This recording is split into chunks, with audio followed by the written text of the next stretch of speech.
नमः सिद्धेभ्यः।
बोले अनंत सिद्ध परमेश्वरी भगवान की जय। कल बताया जयकारा कैसे लगाना है, सभी के हाथ दोनों ऊपर होना चाहिए ध्वजा की तरह। बोले अनंत सिद्ध परमेश्वरी भगवान की जय। आदि प्रभु आदि ब्रह्मा आदिनाथ भगवान की जय। सत्ता प्रभु भगवान की जय। शीतलनाथ भगवान की जय। पारसान भगवान की जय। शासनाई भगवान महावीर स्वामी की जय। परम पूज्य आचार्य भगवान कुंद विराज की जय। परम पूज्य आचार्य भगवान गुरुदेव सरस्वती महाराज की जय। परम पूज्य भट्टाचार्य आचार्य विशुद्ध सागर जी महाराज की जय। अहिंसामय विश्व धर्म की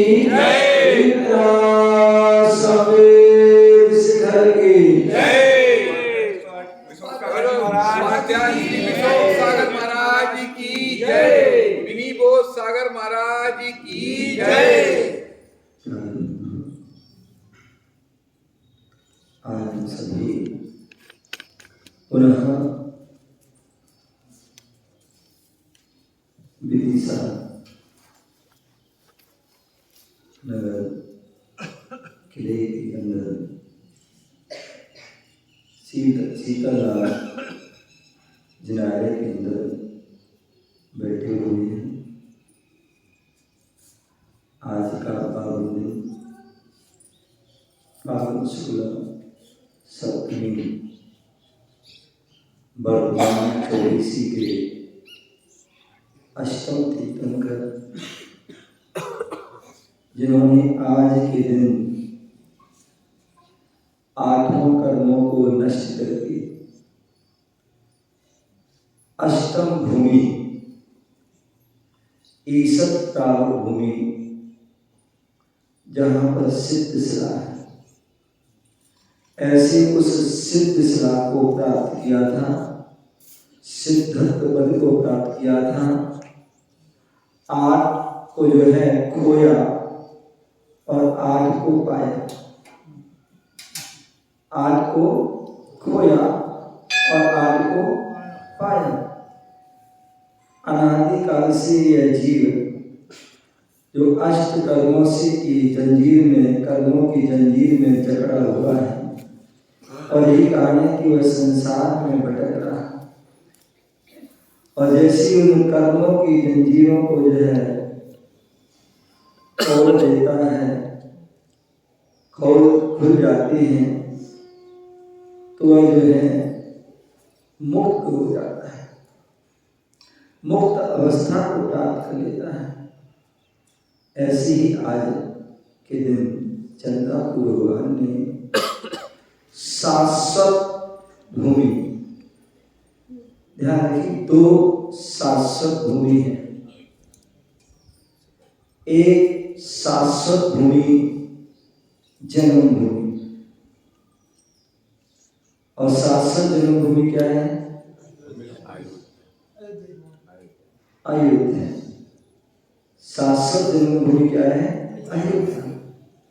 क्योंकि सभी तीर्थंकरों का जन्म अयोध्या। वो बात अलग है कि अवसर्पणी काल है, और वो भी अवसर्पणी में हुंडाप सर्पणी काल है। और हुंडाप सर्पणी काल में बहुत सारी अनहोनी घटनाएं घटी, जहाँ तीर्थंकरों का भी काल की बात चल रही थी। तीर्थंकरों का जन्म चतुर्थ काल में होता है, लेकिन इस युग के प्रथम तीर्थंकर का जो जन्म तृतीय काल में हो गया। तीर्थंकर के कभी पुत्रियां नहीं होती हैं, लेकिन पहले ही तीर्थंकर ऋषभदेव के दो पुत्री हो।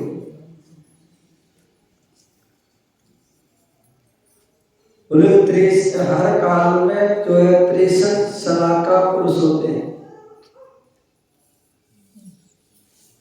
लेकिन इस काल में जो है 59 ही रहे। बोले चक्रवर्ती जो है कभी हारता नहीं है,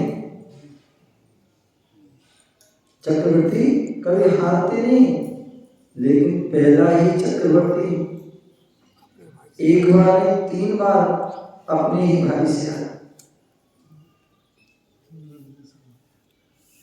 इसी प्रकार जो है सभी तीर्थंकरों का जन्म जो है अयोध्या में होता है, लेकिन वर्तमान में केवल 5 ही तीर्थंकरों का जन्म अयोध्या में हुआ, बाकी सब अन्य स्थानों से। लेकिन शाश्वत जन्म, दूसरी शाश्वत निर्वाण भूमि,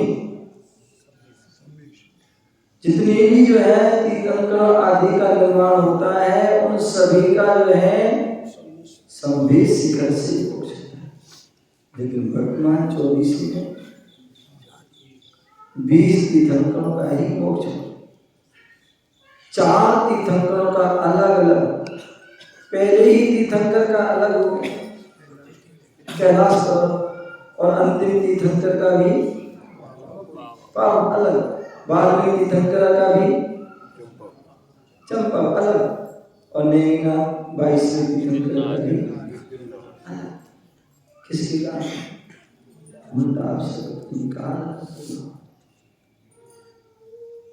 तो ऐसे जो है वह संधि शिखर सिद्ध शिव आज के दिन भगवान पहुंचते हैं। इसलिए आज का वह पावन दिन है, और ऐसे पावन दिन में हमें जिन वाणी का रसपान करने का मौका मिल रहा है, निरंतर पुण्यों के माध्यम से, क्योंकि पंचम काल के यही भगवान है। अनंत भगवान साक्षात रूप में हमें प्राप्त नहीं है, सिद्ध भगवान हमें जो है साक्षात नहीं है, साक्षात दर्शन होते हैं, लेकिन वर्तमान में आचार्य उपाध्याय साहब ये 3 चलते फिरते हमारे तीर्थ हैं, इनकी हमें दर्शन और उनकी पुकार से हमें 2 शब्द मिल जाए, धर्म की बात मिल जाए, तो निश्चित ही हम सौभाग्यशाली। तो आज जिन वाणी का बसपान कर रहे हैं, तो कल बात चल रही थी, शाम को बात चल रही थी कि जैसी किले के मंदिर में प्रवेश कर रहा था, तो जो है आपके यहाँ की जो है भव्यता को देख करके मन गदगद हो गया। इतना विशाल मंदिर, इतना विशाल मंदिर, जहाँ पर इतने जो है अनगिनत भगवान विराजमान हैं। छोटे छोटे भगवान और बड़े से बड़े भगवान विराजमान हैं। मैं तो गिनती नहीं लगा पाया कितने भगवान हैं। इतने जो है भव्य, इतने सारे यहाँ पर जो है पिलर ही पिलर मंदिर में, इतने जो है तोरण द्वार बने हुए हैं। और ये जो है मंदिर का जो है शेप लेकर के रथ मंदिर, जैसे आप लोग पकोड़ा जी गए होंगे, पकोड़ा जी में भी जो है रथ मंदिर है। और तो ऐसा जो है पूरा जैसे गजरत है ना, गजरत चलते हैं ना, तो पूरा जो है गजरत रहते हैं, उसमें खिड़की आदि सारे भगवान, ऊपर भगवान भी विराजमान है। इतना भव्य मंदिर है, इतना जो है सुंदर, जो है हमारे जो है बड़े बुजुर्गों ने कितनी जो है पवित्र भावना से, कितने जो है अपने तन मन धन से जो है करके जो है इतना विशाल मंदिर बनाया। कितना प्राचीन मंदिर है, किले के अंदर, किले के अंदर है इसलिए सुरक्षित है। किले के बाहर होता तो पता नहीं क्या होता, लेकिन किले के अंदर था इसलिए वह सुरक्षित है। आज सुबह भी मैं मंदिर दर्शन करने गया तो भैया साथ बोले छोटा मंदिर, मैंने छोटा मंदिर छोटा होगा, लेकिन वहां आगे जब अंदर गए तो वो भी बड़ा विशाल मंदिर था, लगभग 7 वेदी, और जहाँ क्या गंध कुटी बनी हुई, समोसा का रूप बना, कितना विशाल मंदिर, दर्शन करके मन खुश। तो ऐसे उस विशाल मंदिर के कल हम यहाँ पर अंदर प्रवेश कर रहे थे। मैं बता रहा था कि बालक साथ में चल रहा था, छोटा सा बालक, और सारा वो बता रहा था ऐसे यहाँ चलो यहाँ चलो आदि। और फिर उसने प्रश्न पूछा कि किसी भगवान के हम दर्शन करते हैं तो दर्शन करते समय में क्या पढ़ना चाहिए, दर्शन करते समय क्या पढ़ना चाहिए। भगवान महावीर स्वामी कहते हैं जब भी कोई आपसे प्रश्न करे, पहली बार तो सहसा उसका उत्तर नहीं देना चाहिए, सहसा तुरंत नहीं। एक बार पूछा, 2 बार पूछा, 3 बार पूछा, तब फिर उसका जो है, फिर उसके बाद योग्यता के अनुसार उसका जवाब दीजिए, योग्यता के अनुसार उसकी क्या योग्यता है, उसी योग्यता के अनुसार उसको जवाब दीजिए। जैसे भगवान महावीर स्वामी के हम शासन में रह रहे हैं, भगवान महावीर स्वामी का शासन चल रहा है, भगवान महावीर स्वामी की जो वाणी थी वही वाणी जीवाणी के रूप में है। तब भगवान महावीर स्वामी को केवल ज्ञान हुआ, केवल ज्ञान होने के बाद 66 दिन वाणी निकली, एक समय लगी हुई, सभी लोग बैठे हुए, लेकिन वाणी निकली। जब उसके बाद जब वाणी निकली, यहाँ पर गौतम गंधर्व बैठे हुए हैं, अन्य गंधर्व बैठे हुए हैं, पूरे 12 सभाएं लगी हुई हैं, मुख्य श्रोता के रूप में जो है राजा सैनिक बैठे हुए हैं, मुख्य सागिका के रूप में जो है रानी चेला बैठे हैं, और भी चंद्रवाला आदि जो है बैठे हुए हैं, और गणधर के माध्यम से वह राजा सैनिक प्रश्न करते हैं। वही राजा सैनिक थे जो एक समय जो है जैन धर्म के कट्टर विरोधी थे, कट्टर विरोधी, जैन धर्म से ईर्ष्या करते, द्वेष करते थे, बौद्ध धर्म को मानते थे, छल से उन्होंने शादी की, और आने को भी उन्होंने जो बौद्ध जो है बनाना प्रयास किया।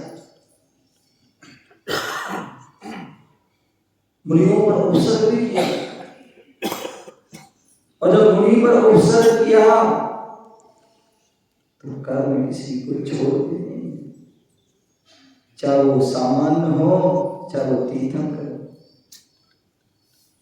किसी को नहीं छोड़ते। कर्म चाहे तुम जो है सबके सामने करो, चाहे दरवाजे बंद करके करो, चाहे प्रकाश में करो, चाहे अंधकार में करो। कर्म करोगे तो उसका कर्म का फल हमें भोगना ही पड़ेगा। आज नहीं तो कल, कल नहीं तो परसों, परसों नहीं तो परसों, कर्म भोगना। और यही हुआ, उन्होंने कर्म किया, मुनि पर उपसर्ग किया, और उपसर्ग किया तो उसका क्या फल हुआ? नरक आयु का बंध हुआ। क्या? नरक आयु का बंध हो गया। और जहां नरक कोई भी आयु का बंध हो जाता है तो बदलता नहीं। गति तो बदल जाए, स्थिति बदल जाए, लेकिन जहां आयु बंद हो जाए तो बदलता नहीं। जहां जिस समय मुनि पर उपसर्ग किया उस समय उनको नरक आयु का बंध हो गया।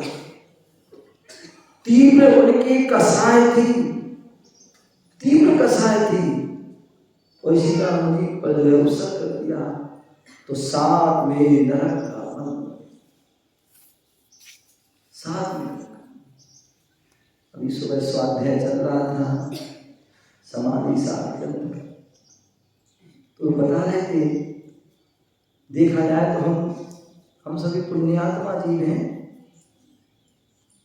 अपेक्षा, जैन धर्म अपेक्षा है, अपेक्षा लगा है, अपेक्षा से हम पुण्यात्मा जीव हैं और अपेक्षा से हम पापात्मा जीव। क्या? जैन धर्म एकांतवादी नहीं है, जैन धर्म अनेकांतवादी है। यदि आप एकांत से कथन करोगे तो आप मिथ्यात्व में चले जाओगे, एक पक्ष से करोगे तो मिथ्यात्व में चले जाओगे, और मिथ्यात्व में जाने से अनंत अनंत समय तक तुम संसार में गोते लगाते, भटकते। इसलिए जैन धर्म कहता है कि हम एकांत से कथन करो, जब भी करो अनेकांत से करो, कभी भी एक पक्ष से नहीं करो। हमारे यहाँ श्यामवाद शब्द भंगी के माध्यम से कथन करने की पद्धति है, और ऐसा जो कथन करता है वो कभी बाधित नहीं। तो मैं बता रहा था कि हम जो है पंचम काल में हमारा जन्म हुआ तो हम कथनचित पुण्यात्मा जी, और पंचम काल में जन्म हुआ तो कथनचित हम पापात्मा जी। यदि हमारा चतुर्थ काल में जन्म होता तो हमें कितना लाभ हो जाता। चतुर्थ काल में साक्षात तीर्थंकरों के दर्शन मिल जाते, साक्षात केवली भगवंतों के दर्शन हो जाते, शुद्ध केवली के दर्शन हो जाते, मना पर्याय ज्ञान अवध ज्ञान आदि रिद्धिधारी मुनियों के दर्शन हो जाते। लेकिन पंचम काल में ये सब नहीं संभव है।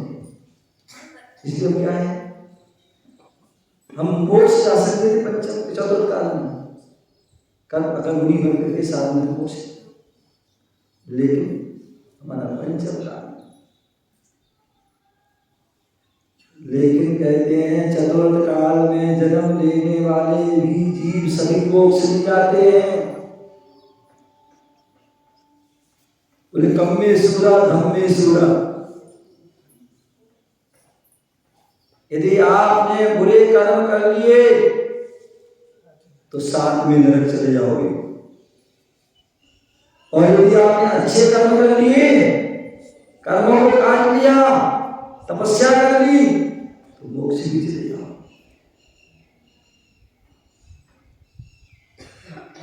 उस अपेक्षा से हम पापात्मा हैं।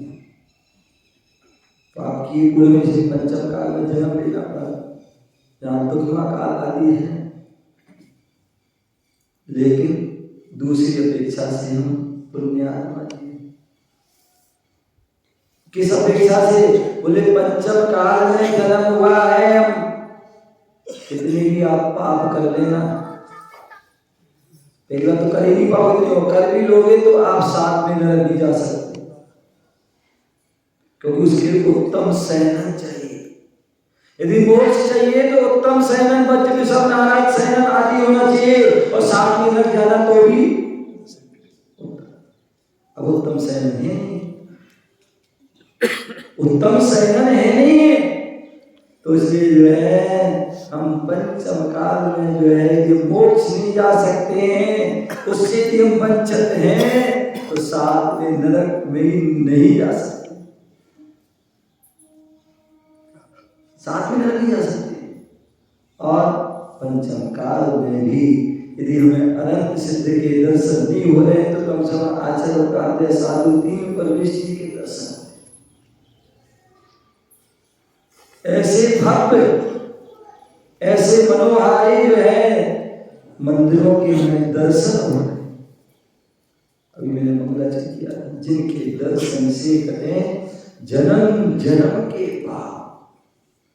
यदि हम भगवान की जो है सर्वासिद्धि तत्वार्थ आदि ग्रंथों में दिया गया है कि सम्यक दर्शन में जो है जिन बिंब दर्शन, जिन बिंब के दर्शन से भी हमें जो है सम्यक दर्शन हो जाता है, जिनालय के दर्शन से, भव्य जिनालय के दर्शन करने से भी व्यक्ति को सम्यक दर्शन हो जाता है। इसलिए भव्य जिनालय बनाया जाता है। बोले रथ मंदिर है क्या? रथ मंदिर है।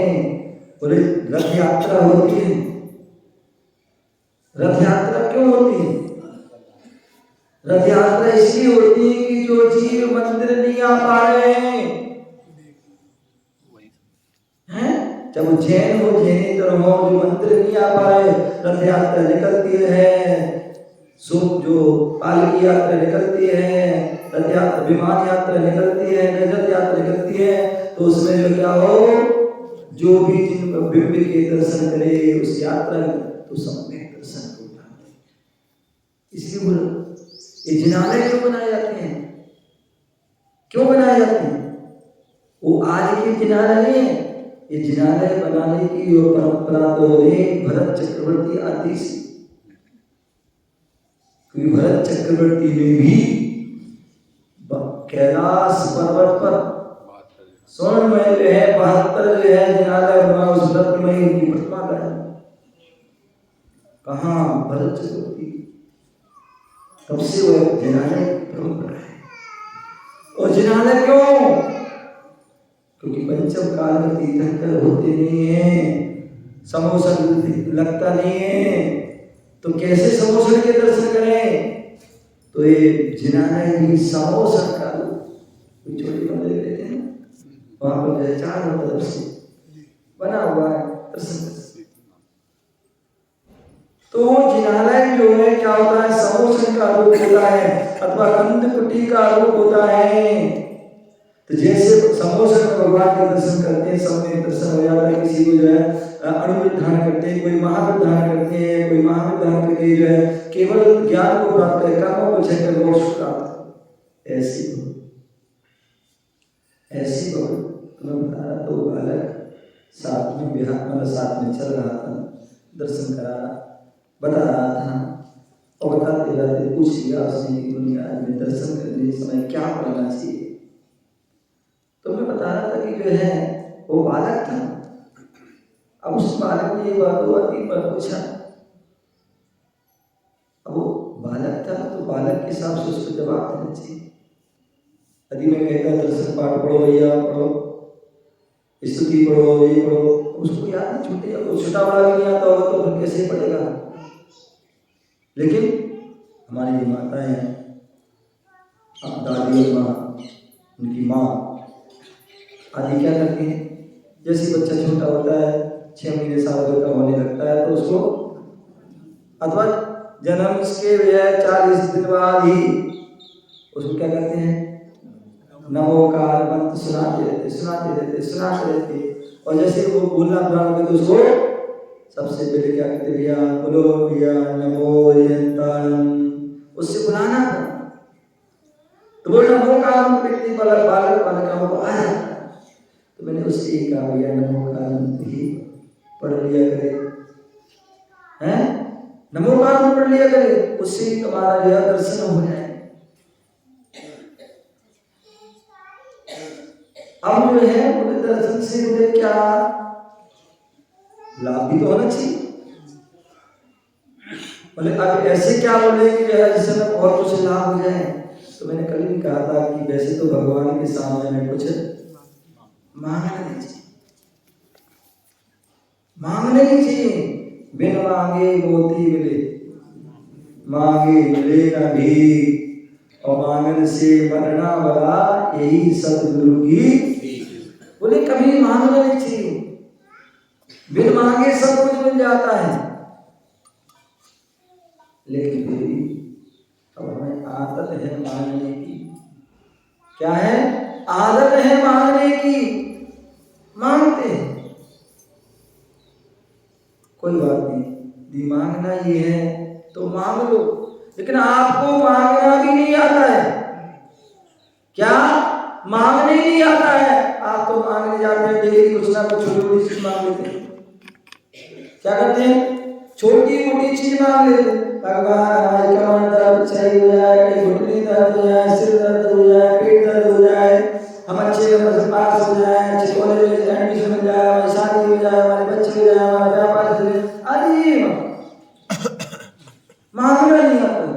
ये सब संसार की वस्तु मांगते हैं, और संसार की वस्तु मांग करके हम संसार में ही भटकते। बोले नहीं, बोले मांगना है तो ऐसे मांगो कि एक बार में सब कुछ मांगो।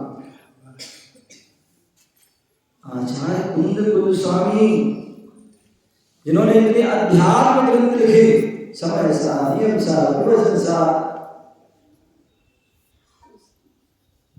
और 85 आदि कितने सारे अष्टपाद ग्रंथ, 84 पौड़ी, ऐसे वह आचार्य कुंद गोस्वामी भी जब उन्होंने 10 भक्ति लिखी प्राकृतिक में, 10 प्राकृतिक भक्ति लिखी, तो उन भक्ति के जो है भक्ति बहुत सी बातें लिखी, और उन भक्ति की अंजलिका में क्या लिखा पता है? हाथ जोड़िए, हाथ जोड़ो सब लोग। अच्छे बोलो, सभी बोलना है। जो अम्मा लोग आप भी बोलो, क्या बोला है? अच्छे ऊंचे वंदामि नमस्सामि दुःखौ धम्मकौ कोहिराओ सुरैगमनम समाहिमनम जीव संपत्ति मध्यम। कितनी सुंदर बात। अच्छा तुम तो साथ बोल रहे हैं क्या? अच्छी नहीं, हे भगवान मैं आपकी अर्चना कर रहा हूं। बहुत से लोग बोलते पूजा नहीं करना चाहिए, अर्चना नहीं करना चाहिए, और वहां बोल रहे हैं अच्छे नहीं, हे भगवान मैं आपकी अर्चना कर रहा हूं। अर्चना कर रहा हूं। शास्त्रों में श्रावक जो है द्रव्य और भाव से पूजा करता है। क्या? श्रावक के लिए कहा गया द्रव्य और भाव से पूजा कीजिए, और मुनि के लिए भाव से पूजा कीजिए, और भाव के साथ साथ उनके द्रव्य भी होना चाहिए। अब द्रव्य क्या है? अष्ट द्रव्य नहीं है, क्योंकि वो परिग्रह के त्यागी है। अष्ट द्रव्य क्या है उनका? उनके जो द्रव्य क्या है? हाथ जोड़ लीजिए, ये अंजलि बना लीजिए, पिछी ले लीजिए, ये सब क्या है? 3 जो है आवर्त कर रहे हैं, सुरति कर रहे हैं, गवासन आदि कर रहे हैं, नमस्कार, ये सब क्या है? द्रव्य रस। तो ऐसे जो है द्रव्य और भाव भी मन शुद्धि मन वचन का ऐसे जो है कर रहे हैं। तो ऐसे जो है वो क्या कर रहे हैं, अच्छी बोले हे भगवान मैं आपकी अर्चना कर रहा हूं, पूजे भी आपकी पूजा कर रहा हूं, त्रिकाल पूजा त्रिकाल वंदना प्रातः काल में भी करते हैं, मध्याह्न काल में भी करते हैं, सायंकाल में भी करते हैं, त्रिकाल वंदना देव वंदना नहीं करते हैं। तो अच्छी अर्चना कर रहा हूं, पूजा कर रहा हूं। पूजा क्या है, पूज्येषु गुणानुराग भक्ति, जो पूज्य जो है पुरुषों के गुणों में अनुराग करना ही वो है भक्ति है। तो ऐसे जो है एक भगवान पूजा आपकी क्या कर रहा हूँ, अर्चना कर रहा हूँ, पूज्य में पूजा कर रहा हूँ, वंदना में क्या कर रहा हूँ, वंदना क्या कर रहा हूँ, वंदना। नमो अरिहंताणम पढ़ते ना, नमो अरिहंताणम पढ़ते, नमो कार्बन पढ़ रहे हैं, क्या पढ़ते हैं, नमो लोहे ये पढ़ते हैं। तो ये नमो लोहे ये अनंत में भी लगाना है, नमो लोहे सभी अरहंतारम, नमो लोहे सब सिद्धारम, नमो लोहे सब आयरियारम, नमो लोहे सब वज्रायम, नमो लोहे सब साहु। तो बोले सभी अरहंतों को नमस्कार, जितने भी भूत में हो गए और जो वर्तमान में जो विदेश क्षेत्र आदि में हो रहे हैं और भविष्य में भी हो, ऐसे त्रिकालवर्ती सभी अनंतों को मेरा नमस्कार। उसी प्रकार सभी सिद्धों को, तब सिद्धे न सिद्धे संयम सिद्धि पढ़ते हैं, सभी सिद्धों को मेरा क्या हो नमस्कार, सभी आचार्यों को नमस्कार, सभी उपाध्यायों को नमस्कार, सभी साधुओं को नमस्कार। तो ऐसे जो है वो कह रहे हैं हे भगवान आपकी अच्छी अर्चना कर रहा हूँ, पूजी पूजा कर रहा हूँ, वंदना भी आपकी त्रिकाल वंदना कर रहा हूँ, नमस्सामी नमस्कार कर रहा हूँ। बोले पुरुषों के लिए बोले क्या करते हैं, पंचांग षष्टांग अष्टांग आदि नमस्कार उनकी विधि है। और महिलाओं के लिए कौन सी, जोर से बोलो, गवासन। महिलाओं के लिए केवल एक ही आसन है कि वह गवासन से नमस्कार करें। भूस्पर्शनात्मक नमस्कार, भूमि को जो है हमारे अंगों का जो है स्पर्श करते नमस्कार, ऐसा नमस्कार। अब आचार्य भगवान कह रहे हैं मैंने भगवान आपकी अर्चना करी, पूजा की, वंदना की, नमस्कार भी किया, किस लिए किया, किस लिए किया, तेरे में नहीं किया, क्योंकि आप सभी क्या हैं, बलिया क्या है, व्यापारी लोग हैं, कोई घाटे का सौदा करोगे क्या, जब भी कहीं जाओगे तो वहीं जब वहाँ अपना कुछ ना कुछ फायदा, चाहे मंदिर में जाओ, चाहे गुरुओं के पास जाओ, चाहे कहीं रिश्तेदार कहीं भी जाओ तो वहाँ क्या देखते हो, फायदा देखते हो। बोले भगवान आपके मंदिर में आए हैं, किस लिए आए, किस लिए आए, आपको हमने आपकी पूजा करी है, आपकी वंदना की है, आपकी अर्चना की है और आपको नमस्कार किस लिए किया है, फ्री में नहीं किया, क्योंकि हम मांगने गए ना। तो क्या मांगना है, डेली अलग अलग नहीं, एक बार में मांग लो, क्या एक बार में मांग लो। क्या मांगा भैया, दुख खो, हे भगवान मेरे दुखों का नाश, सारे दुखों का नाश, एक दुख नहीं। इन्हें हम डेली रोना प्रारंभ कर देते मंदिर में जाके भगवान के सामने, कभी कोई गुरु आया उनके पास जाना, रोना प्रारंभ कर देते हैं। तो बोले क्या, बोले भगवान दुख को, मेरे दुखों का जो मैंने जो पूजा करी, अर्चना करी, वंदना करी, नमस्कार किया, किस लिए किया? दुखों का नाश हो। एक दुख नहीं, सभी दुखों का नाश। और दुखों का नाश कब होगा? दुख हमें दुख और सुख क्यों मिलती, कैसे मिलती, किस कारण से मिलती? कर्म के कारण। किसके कारण? हमने जो अनादि काल से कर्म किए। ये विचार मुझे ऊपर लेने गया सुबह अभिषेक के लिए, बेचारे उसको परेशानी थी, तो मैंने पूछा उससे क्या हुआ, कैसे? उसको बताया। तो मैंने तो कुछ एक दादाजी साथ में बोले बहुत अच्छा बच्चा है, बहुत पूजा पाठ भी करता है, बहुत धार्मिक क्रिया करता है, लेकिन फिर भी मतलब बचपन से ही जो है कहीं एक्सीडेंट हो गए, कुछ हो गए, कहीं कुछ हो गया, कहीं कुछ हो गया। इतनी धर्मात्मा व्यक्ति पर मैंने कहा दादाजी आप आज देख रहे हो, वर्तमान को देख रहे हो, भूत को नहीं देख रहे आप। भूत को देखो, भूत के जो कर्म हैं वो आड़े आ रहे हैं, वो सामने आ रहे हैं, उसके कारण परेशानी हो रही है, और वो परेशानी वो दूर होगी तो भगवान की भक्ति से, क्या श्रद्धा से हम जो भक्ति करेंगे, अपने पवित्र भाव रखेंगे, समता भाव रखेंगे, साम भाव रखेंगे, तभी वो कर्म। तो भगवान में आपकी पूजा कर रहा हूं, अर्चना कर रहा हूं, वंदना कर रहा हूं, नमस्कार किसलिए कर रहा हूं? दुख को, मेरे दुखों का चलो, दुखों का क्षय कब होगा?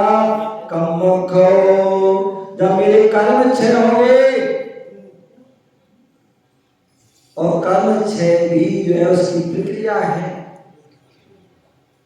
जब वो देव दर्शन से लेकर के है मुनि आदि की साधना तक, तपस्या, ध्यान तक, वो सभी सीढ़ी बाई सीढ़ी है, तभी वह कर्म क्षय होंगे।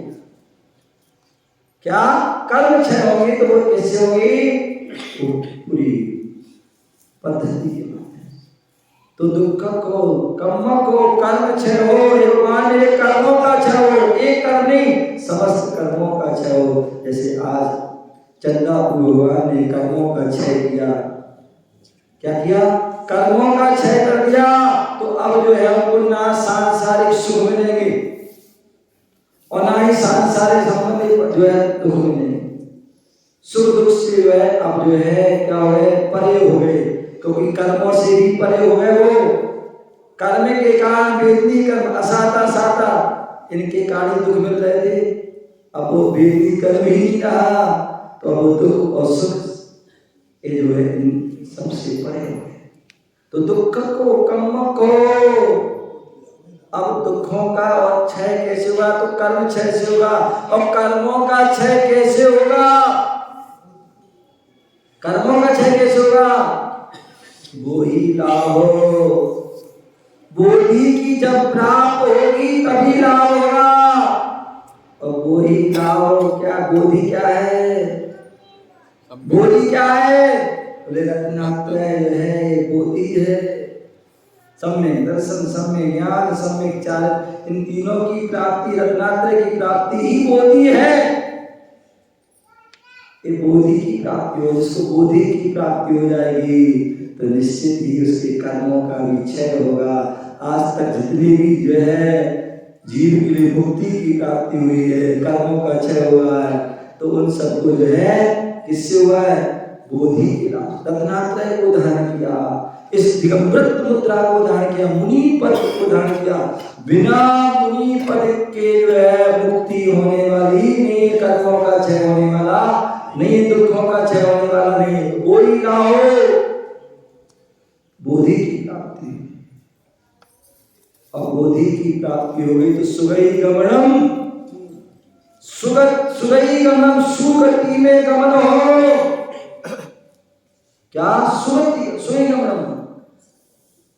जैसे वो चार गति है, लेकिन वो चार गति सुगति नहीं है, वो तो चारों ही होती है, चारों ही दुखदाई है। छह की पहली ढाल पढ़ो, चारों गतियों कितना तक वर्णन किया है। चाहे वो नरक हो, चाहे मनुष्य हो, चाहे त्रियंच हो, देव हो, चारों में दुखी हो। तो इसलिए सुगति में हाँ ये बात है कि अपेक्षा से हम जो है मनुष्य गति को अच्छा कह देते हैं, क्योंकि इस मुनि बन सकते हैं, मोक्ष को प्राप्त कर सकते हैं। इसलिए अन्यथा ये चारों ही गति संसार को बढ़ाने वाली। इसलिए हमें सुगति, और सुगति कौन है? पंचम गति। कौन सी गति है? पढ़ना, पंचम गति को पाने को मैं श्री देव शास्त्री को ध्यान। पढ़ते ना, बोले सुगति की प्राप्ति हो, सुगति में गमन हो। बोले सुगति में गमन कब होगा? ये पूरी चैन है समाधि मरणम। यदि हम सम्यक मरण करते हैं, समाधि पूर्वक मरण करते हैं, संयम के साथ मरण करते हैं, समता के साथ मरण करते हैं, समाधि पूर्वक मरण करते, उत्कृष्ट समाधि करते हैं, तभी हमारा सुगति में गमन हो।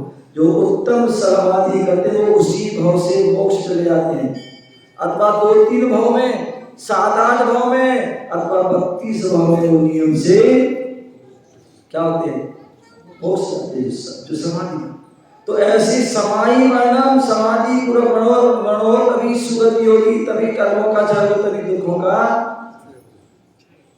क्षय। सुगति समाधि मरण। और हम सब क्या चाहते हैं? जितने भी प्राणी हैं सभी चाहते हैं हमें संपत्ति प्राप्त हो। क्या? सभी चाहते हैं मंदिर आ रहे, दर्शन कर रहे, जो भी कुछ कर रहे, किसलिए कर रहे हैं? संपत्ति प्राप्त हो। और हम भी क्या कर रहे हैं? दिन रात जो हमारी जो भी क्रिया चल रही है, जितने भी आवश्यक कर्तव्य चल रहे हैं, उन सब में हम भी बोलते हैं हे भगवान मुझे भी संपत्ति प्राप्त। क्या? क्योंकि तुम्हें भी संपत्ति की आवश्यकता है और हमें भी संपत्ति की आवश्यकता है। लेकिन जो तुम्हें संपत्ति की आवश्यकता है वो मुझे उसकी आवश्यकता नहीं है। क्योंकि आप जिस संपत्ति की प्राप्ति करना चाहते हो उससे तो संपत्ति से क्या होगा? संपत्ति कौन होती है? जो आपत्ति विपत्ति में काम आए, और जो विपत्ति देते हमें, जो विपत्ति दे वो फिर संपत्ति नहीं है। तो इसलिए जो ज्ञानी जन, संत जन क्या कहते हैं? भगवान में सामान जो पौधे मिले, ये संपत्ति तो हम अनादिकाल से प्राप्त करी, लेकिन उससे हमारे दुख दर्द दूर नहीं हुए। हमें तो कौन सी संपत्ति चाहिए? बोले जिन गुण संपत्ति हो मध्यम। क्या? जिन गुण संपत्ति हो, हे भगवान मुझे जिनेंद्र भगवान की गुण रूपी संपत्ति प्राप्त हो। और जिन गुण संपत्ति क्या है? बोले अंतरंग लक्ष्मी और बहिरंग लक्ष्मी। और बहिरंग लक्ष्मी क्या है? समोषण जो है वो क्या है? समोषण की जो विभूति है वो क्या है? बाह्य संपत्ति है। और अंतरंग लक्ष्मी क्या है? अनंत चतुष्टय। अनंत चतुष्टय। तो ऐसी वह अंतरंग लक्ष्मी की मुझे क्या हो? जिन गुण संपत्ति प्राप्त हो। और जो एक बार वो जिन गुण संपत्ति प्राप्त हो गई, जिसे ना कोई छुड़ा सकता है, ना कोई लूट सकता है, ना कोई बांट सकता है, कुछ भी नहीं कर सकता है, ऐसी वह जिन गुण संपत्ति मुझे प्राप्त। तो ऐसे भगवान के पास जब भी जाओ, जब भी गुरुओं के पास जाओ, तो यही भावना भाव कि मुझे क्या हो। तो एक जो शब्द है इनको याद कर लेना। कौन से शब्द? एक बार पुनः हाथ जोड़िए और सभी को बोलना है। जब भी आप कुछ बोल पाओ या ना बोल पाओ, लेकिन मंदिर में हर समय ये जरूर बोलना। क्या? अच्छे भी बोलो। पीछे वाले माता लोग बोलो अच्छे भी, पूज्य भी, वंदामि, नमस्सामि, दुख खो बोइलाओ सुगई गमनम समाहि मरणम जिन गुण संपत्ति हो मध्यम। ये छोटी सी प्रार्थना आप याद कर लेना, उसको समझ लेना। और जब भी भगवान जाओ, मंदिर में जाओ, क्षेत्र में जाओ, गुरुओं के पास जाओ, दिनमणि के पास, कहीं पर भी जाए, ये जो है पढ़ लेना।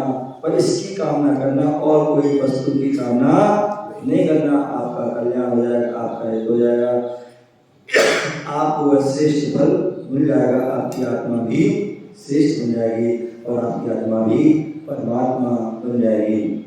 इसी भावना से जय बोलो महावीर भगवान की जय।